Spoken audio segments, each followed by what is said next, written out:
Um feliz sábado para todos. Feliz sábado. Alegria, poder estar aqui nessa manhã.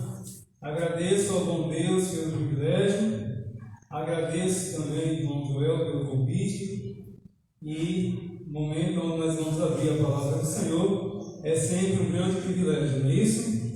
Então, meus queridos irmãos, hoje estaremos abordando sobre um assunto qual a Bíblia fala que é tão essencial, e se essa virtude ela não for presente em nossas vidas, não existirá eternidade.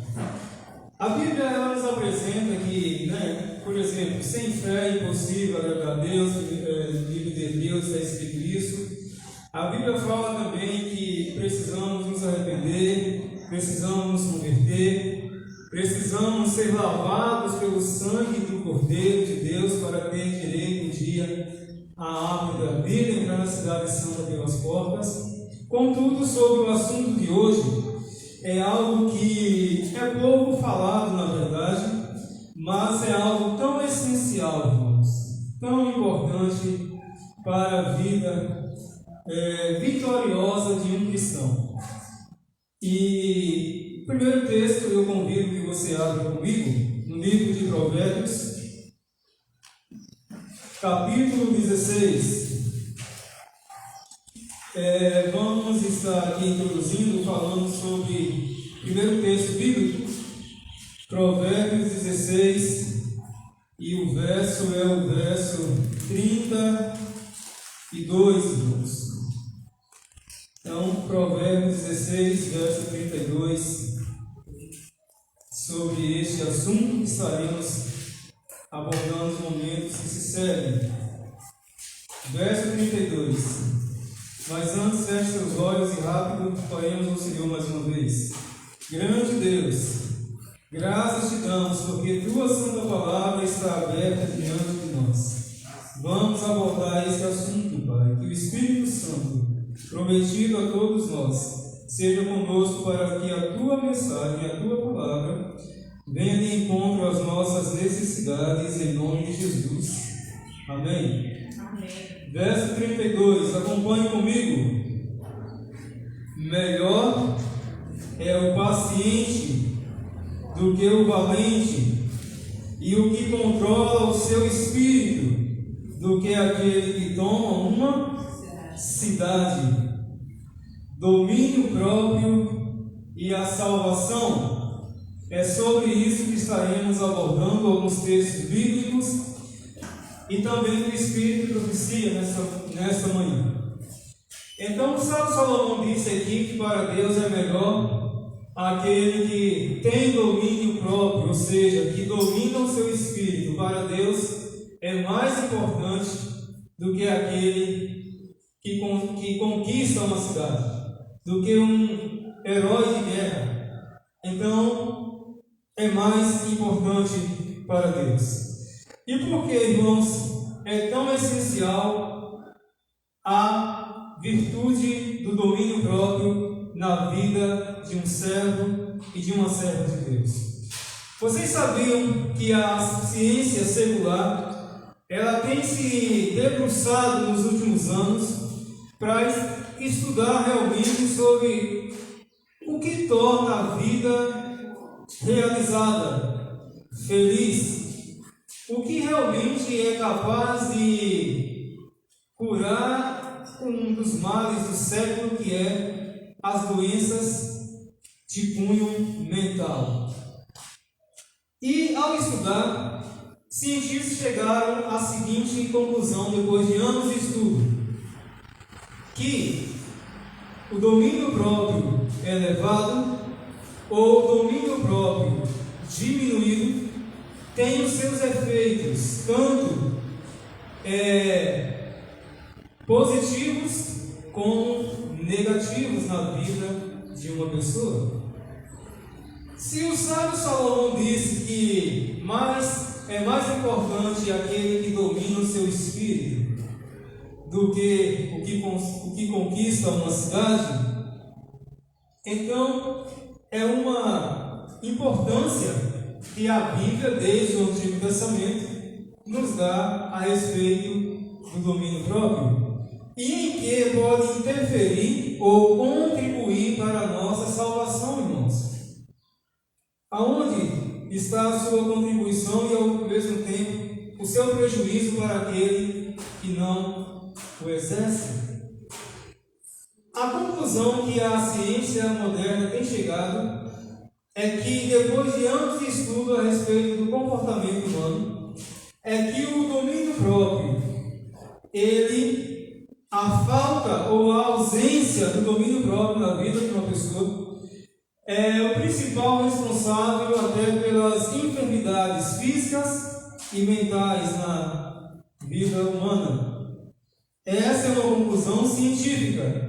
Algumas doenças que vêm como resultado da falta ou do domínio próprio bem escasso na vida de uma pessoa. Cientistas descobriram que várias doenças, irmãos, não dá para falar todas: diabetes, problemas cardíacos, problemas de, por exemplo, que traz consequências para uma vida, gravidez indesejada, doenças, por exemplo, como pressão alta nas pessoas, outras doenças, como até o câncer também. Um dos responsáveis fatores é a questão da ausência do domínio próprio. E muitas doenças que acometem o fígado, os rins, o pâncreas e outros órgãos do corpo humano. Então, a principal causa dessas mazelas que tem acometido o ser humano nesses últimos dias é a falta de domínio próprio. Se a Bíblia fala, irmãos, que a cobiça, que dá a luz a todos os pecados que o ser humano comete, eu poderia dizer que a falta de domínio próprio é a segunda causa dos sofrimentos que muitas vezes nós preparamos o caminho e convidamos para a nossa existência. O que dizer de um adultério, por exemplo? Haveria realmente a consumação do ato ou o próprio adultério que se origina na mente humana se o ser humano não ultrapassasse as barreiras do domínio próprio? Se ele tivesse domínio próprio elevado, ele cairia em tal pecado? Não. Vamos pensar uma outra consequência danosa para a vida do ser humano. A saúde de muitos que está bem fragilizada, por exemplo. Aonde começou o cerne do problema? Falta do domínio próprio. Porque muitas das vezes, sabendo quais alimentos são certos e saudáveis, até apontados pelo Criador que não erra, escolhemos agradar os nossos próprios gostos ou apetite pervertido. Falta de domínio próprio. E demais pecados, queridos irmãos, que a lista é muito grande, que a falta de domínio próprio não só tem acarretado na vida do ser humano doenças, como também consequências e sofrimentos que poderiam ser evitados se houvesse um domínio próprio elevado na vida de tais pessoas. Existem pessoas, inclusive nós como cristãos, que às vezes caímos no seguinte erro, irmãos, que pontuamos o domínio próprio em algumas áreas seletivas da nossa vida. Então, por exemplo, existem cristãos que se contentam de achar que estão agradando a Deus em ter domínio em alguma área. Por exemplo, uma área pode ser a área da saúde, reforma alimentar. Uma outra área pode ser aquilo que está lendo, ouvindo ou vendo. Ou decisões que são tomadas e pensadas diante de negócios, dívidas, e que às vezes são pessoas mais prudentes nessa área. Mas e Deus? Será que Deus quer que nós sejamos seletivos no que diz respeito a um domínio próprio elevado? Não, irmãos. Deus quer que tenhamos domínio próprio em tudo, em todas as áreas da nossa vida. Porque se exercermos um domínio próprio elevado em todas as áreas, tanto espiritual, física e intelectual também, nós seremos os primeiros ajudados, beneficiados. Ou seja, haverá realização, saúde, tanto mental quanto física, e com certeza haverá também santificação e preparo essencial para o encontro com Cristo nas nuvens dos céus, muito em breve. Eles chegaram também a uma outra conclusão, que as pessoas que têm um domínio próprio elevado, eles não estão isentos do erro. Mesmo pessoas que conseguem ter um domínio próprio elevado, em algum momento eles erram e pecam. Mas diante dessa situação, aquele que não tem um domínio próprio elevado, quando ele erra e peca, sabe, as decisões e atitudes que essa pessoa tem, primeira delas, ele focaliza no problema ou na consequência com um sentimento de culpa. Eles têm dificuldades de reconhecer a fragilidade ao mesmo tempo que eles erraram e dificuldade de recomeçar, de superar, de começar de novo. Mas aquele que tem um domínio próprio elevado, ele olha além, ele olha para o alto, ele reconhece quando precisa reconhecer suas faltas e ele está disposto a reparar o dano, a recomeçar, a aprender com aquela situação ou circunstância, mesmo que não foi tão favorável assim. Então, essa conclusão também cientistas seculares chegaram, que pessoas que têm um domínio próprio elevado, eles têm mais condição ou facilidade de conviver em relacionamentos saudáveis, tanto na família como fora da família também. Então, quão essencial é termos esse exercício do domínio próprio. E eles ficaram se questionando se o domínio próprio é tão importante, por que é pouco falado? E também chegaram à conclusão que, pela maioria das pessoas, não é conhecida a importância do domínio próprio elevado. E eles se perguntaram, se o domínio próprio é tão importante, será que o excesso do domínio próprio pode trazer algum malefício? Por quê? Tudo, quando passa de medida, se torna malefício. Exemplo, se o ser humano tenta tomar, não sei se consegue, mais de 7 ou 8 litros de água por dia, isso será saudável? Não. A água é saudável, mas o excesso, então mesmo aquilo que é saudável em grande quantidade pode trazer prejuízo. Mas e o domínio próprio? Dentro desse processo de estudos, eles se perguntaram, e se o ser humano tiver um domínio próprio elevado, muito domínio próprio, será que terá alguma contraindicação? Será que vai causar algum dano? E sabe qual foi a conclusão que cientistas seculares chegaram? Um deles, por exemplo, Paul Martin, foi o seguinte: não existe contraindicação. Ou seja, quanto mais domínio próprio o ser humano tiver, melhor. Essa foi a conclusão que cientistas seculares chegaram com esse estudo de anos de estudo. Então, quanto mais, melhor será em todas as áreas da vida. Então, realmente Deus, em sua sabedoria, dando a Salomão, a primeira passagem que nós vemos, sabia bem o que estava dizendo, né, irmãos? É melhor quem domina a si mesmo do que aquele que toma uma cidade.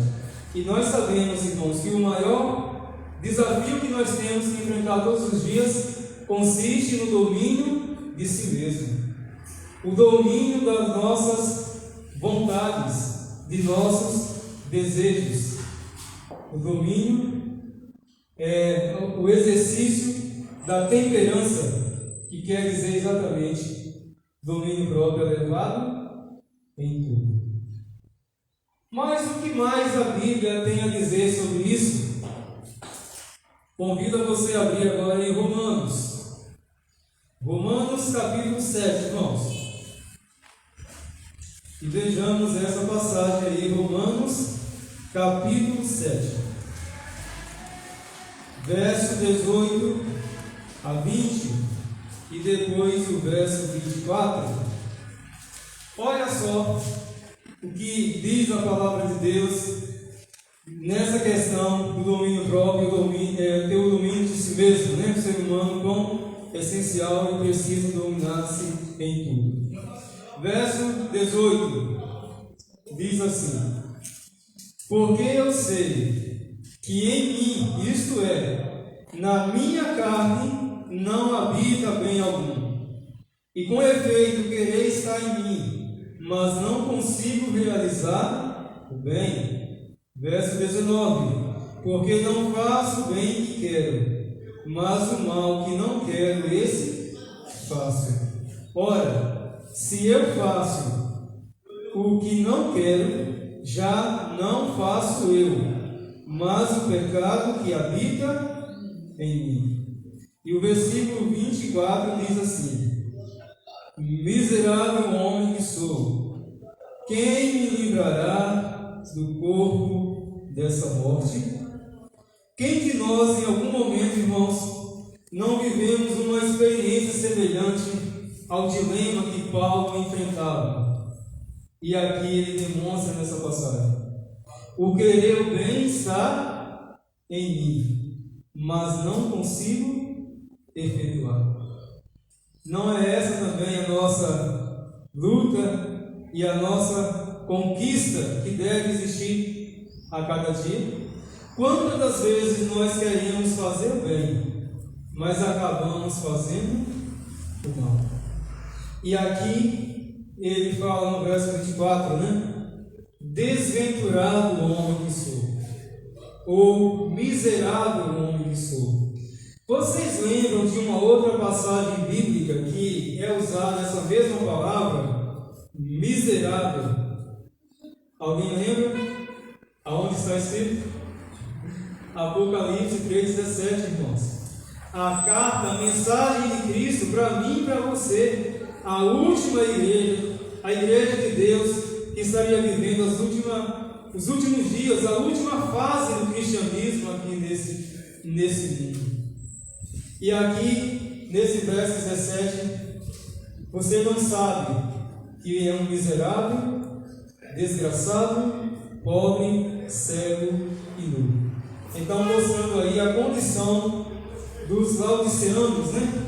Realmente é a condição de pessoas que andam nus, que são desventurados, miseráveis. Por quê? Não têm se apropriado da veste da justiça de Cristo e não precisavam ser desventurados. Não precisamos, irmãos, ser cristãos desventurados, miseráveis, porque embora o querer esteja em nós, mas não consigamos o efetuar, embora exista dentro de cada um de nós essa luta intensa, mas a graça de Deus ainda é suficiente e abundante a todo filho de Deus, filha de Deus, que se apega a Deus e a sua força. Disso nós temos certeza, né? Então, essa passagem de Romanos 7 mostra o drama vivido e experimentado por muitos cristãos, podemos dizer até por todos em algum momento, né? Por causa da própria natureza pecaminosa que ainda existe dentro de cada um de nós. Existe uma passagem do Espírito de Profecia, minha consagração para hoje, página 67, que diz assim: ele venceu o próprio eu, o mais forte inimigo que o homem tem A mais alta prova de nobreza de caráter do cristão é o domínio próprio. E na mesma página está escrito: estarão diante de Deus e dos anjos celestiais todo aquele que tem o domínio próprio. O abundante amor de Deus e sua presença no coração darão domínio próprio a tudo o que quiser, tudo o que buscar. Então, aqui fala que a mais alta nobreza de um cristão, ela consiste no exercício do domínio próprio, ter um domínio próprio elevado.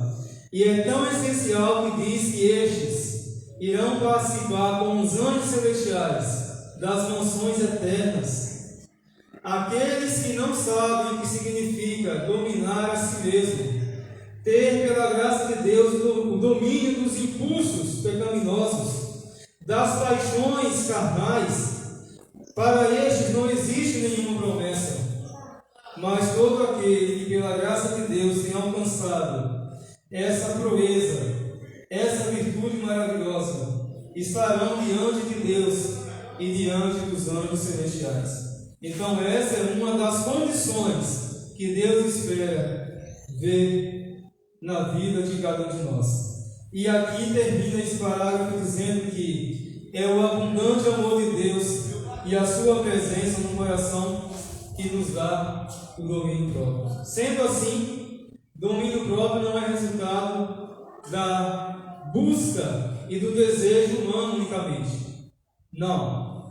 Mas é o resultado do amor de Deus derramado no nosso coração e da presença do Espírito Santo, a presença do Deus triuno em nossos corações é que nos dá a condição de termos um domínio próprio elevado em todas as áreas da vida. Podemos dizer ter um domínio, ter temperança em tudo. Temperança em tudo, domínio próprio em tudo. É o que a presença de Deus e o amor de Cristo derramado nos nossos corações pode nos possibilitar ter. Contudo, a parte do ser humano, mesmo Paulo ainda escreveu agora 1 Coríntios, abrem comigo aí, 1 Coríntios, capítulo 15, irmãos.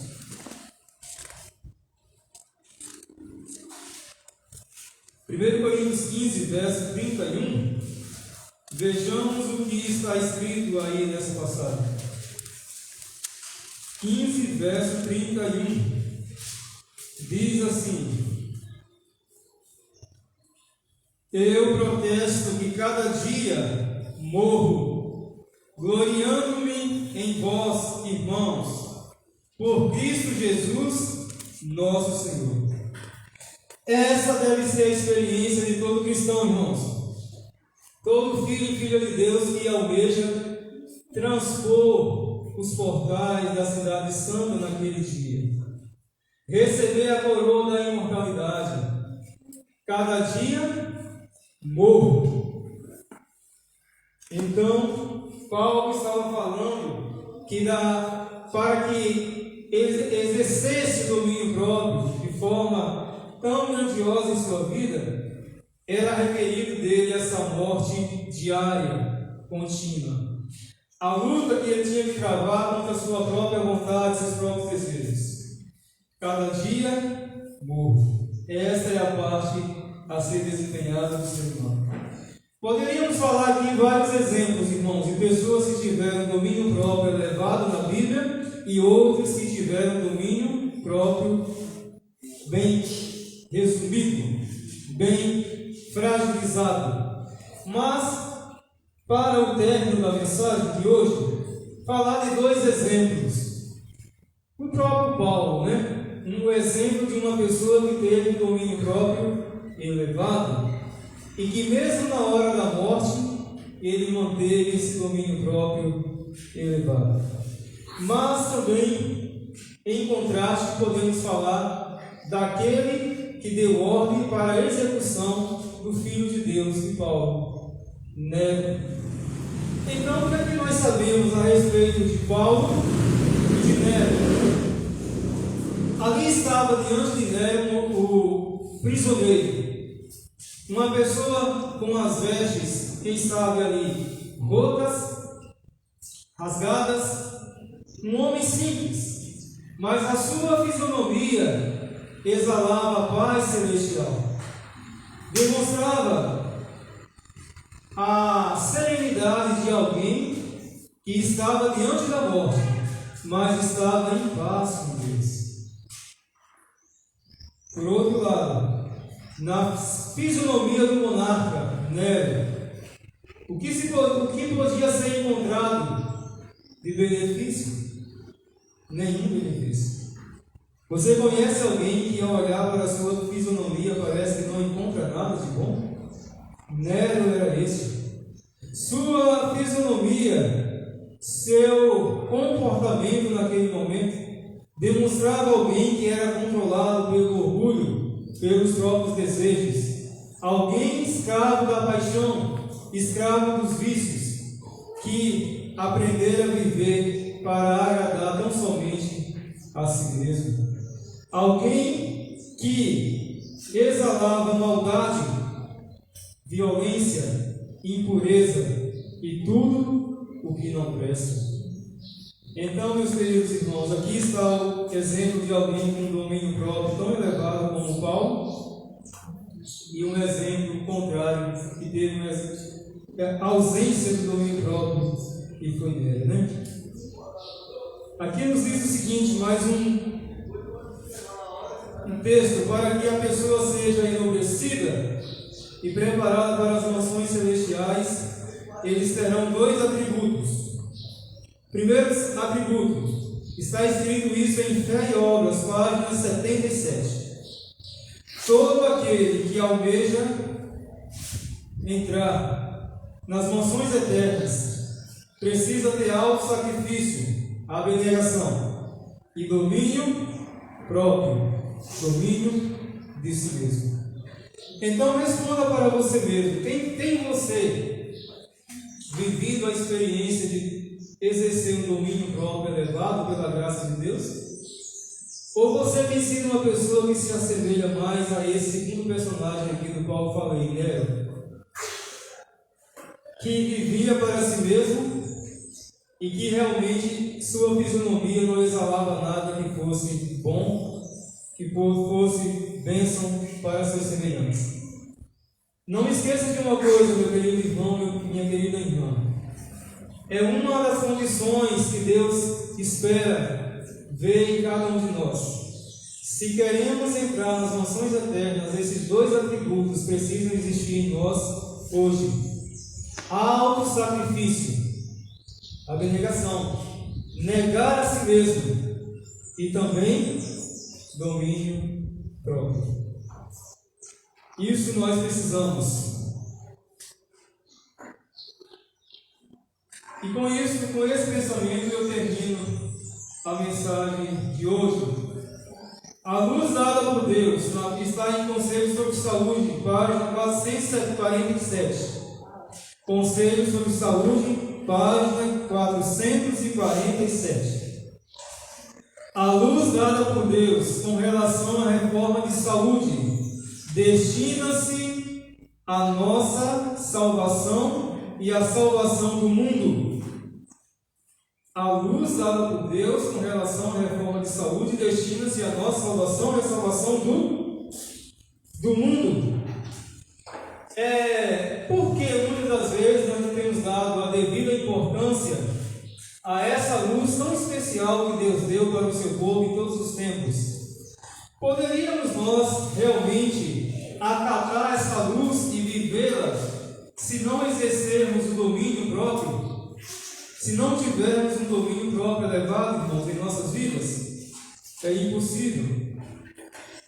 Não pode existir vitória em nenhuma área da vida, muito menos na área espiritual, nesse grande conflito entre o bem e o mal, se não exercermos esses dois atributos: abnegação e domínio próprio.